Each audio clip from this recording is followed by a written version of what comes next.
Nessa aula, a gente vai falar um pouco sobre um tema que muita gente tenta abordar, que é administração de tempo. Mas esse termo, ele é meio ruim, né? Porque ele já pressupõe algo impossível, porque o tempo é algo que a gente não tem como mudar. O que a gente pode mudar, o que a gente, na verdade, pode administrar são as nossas ações distribuídas no tempo, e não o tempo. Então, antes de inclusive, entrar de uma maneira mais profunda, eu quero que você me responda duas questões. Primeira, o que você poderia fazer e que você não está fazendo no momento, que seria capaz de causar uma tremenda alteração para melhor na sua vida pessoal, se feito de uma maneira constante? Então, responda aí. Segunda pergunta, o que na sua vida profissional ou empresarial teria o mesmo efeito? Eu vou botar mais um parênteses aqui. Lembra que eu te falei lá no início que você deveria ter um papel aí, uma caneta, um lápis para você anotar as perguntas e fazer os exercícios. É muito importante, eu vou frisar isso de novo, porque é muito importante que você faça isso. Lembra, isso aqui é um treinamento, não é para você simplesmente assistir às aulas de qualquer maneira e sair seguindo, ok? Temos um acordo? Vamos seguir daqui? Então, beleza.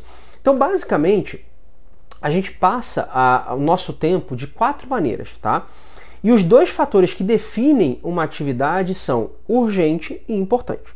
Urgente significa que a atividade ela exige a nossa atenção imediata, é aquilo, é agora.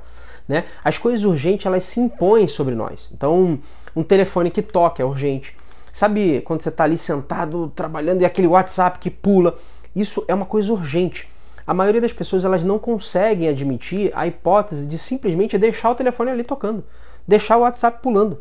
Os assuntos urgentes, normalmente, eles são óbvios. Eles pressionam a gente, sabe? Eles insistem para que, de alguma maneira, você tome uma providência para que mude aquela situação. E, com frequência, eles são agradáveis, eles são fáceis, eles são divertidos de resolver. Mas, com a mesma frequência, eles não são nem um pouco importantes. Então, quando um WhatsApp pula, é uma delícia pegar e responder logo, ele resolver aquilo.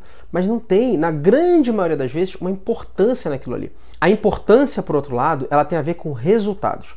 Se alguma coisa é importante, ela contribui para a sua missão, para os seus valores, para as suas metas prioritárias. Nós reagimos às questões urgentes.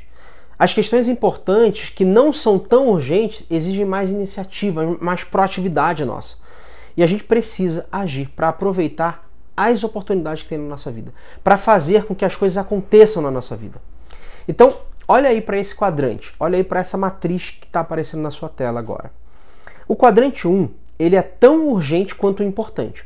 Ele lida com os resultados significativos, que exigem atenção imediata. São as atividades de crises, de problemas. Todos nós temos algumas atividades do tipo quadrante 1 nas nossas vidas. Sem contar que às vezes a gente tem várias ao longo do dia, né? O problema é que o quadrante 1 ele sufoca a maioria das pessoas. Elas viram administradoras de crise, sabe? Aquelas escravas dos problemas. Elas ficam capazes de produzir só na última hora. Enquanto o foco permanecer no quadrante 1, as coisas vão ficando mais e mais sérias até que elas dominam você. Algumas pessoas elas ficam esmagadas pelos problemas ao longo do dia. E aí qual é o problema? O problema é que o seu único alívio acaba virando as atividades pouco importantes e pouco urgentes do quadrante 4.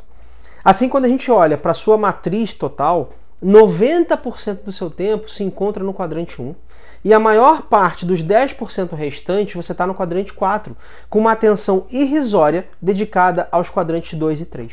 E é assim que as pessoas acabam administrando as suas vidas. Qual é o resultado disso? Estresse, esgotamento, administração de crises o tempo inteiro, sempre apagando incêndios. Existem outras pessoas que gastam um tempo enorme com coisas do quadrante 3, ou seja, urgente, porém menos importante. Pensando como os que estão no quadrante 1, elas passam a maior parte do tempo reagindo às coisas que são urgentes, presumindo que sejam importantes. Mas a verdade é que a urgência dessas questões, com frequência, se baseia nas prioridades e nas expectativas dos outros e raramente nas suas prioridades e suas expectativas. E qual é o resultado disso? Foco no curto prazo, administração de crises, considera os planos e metas inúteis, faz papel de vítima e não controla a própria vida e tem os seus relacionamentos superficiais ou rompidos. Tem também as pessoas que passam tempo quase que exclusivamente nos quadrantes 3 e 4 e levam vidas basicamente irresponsáveis. Qual é o resultado disso? Total irresponsabilidade, demissão dos empregos e uma dependência de que os outros ou instituições para resolver os seus itens básicos. As pessoas eficazes, elas ficam afastadas das coisas dos quadrantes 3 e 4, porque elas não são importantes, sendo elas urgentes ou não. Elas também diminuem o tamanho do quadrante 1, dedicando mais tempo ao quadrante 2. O quadrante 2 está no centro da administração pessoal e eficaz. Ele lida com as coisas que não são urgentes, mas que são importantes. Ele lida com as coisas como melhorar relacionamentos, redigir uma declaração de missão pessoal, planejamento de longo prazo, exercícios, manutenção preventiva, preparação, todas essas coisas que a gente sabe que a gente precisa fazer, só que a gente raramente se dedica a elas, porque a gente sabe que elas não são urgentes. Mas qual é o resultado de atuar nesse quadrante?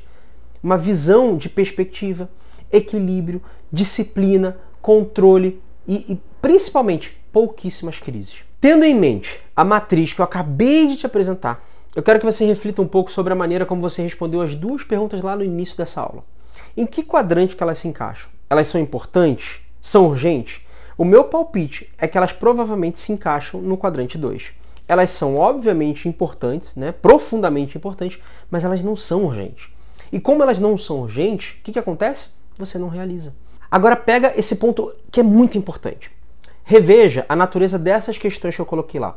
O que você poderia fazer e não está fazendo no momento, que seria capaz de causar uma tremenda alteração para melhor na sua vida pessoal e profissional, se feito de uma maneira constante. As atividades do quadrante 2, elas provocam esse tipo de impacto. A nossa eficácia dá um salto qualitativo quando a gente coloca a nossa atenção no quadrante 2, que é o quadrante das coisas importantes. A sua vida precisa ser trabalhada com as coisas importantes e não com as coisas urgentes. Ok?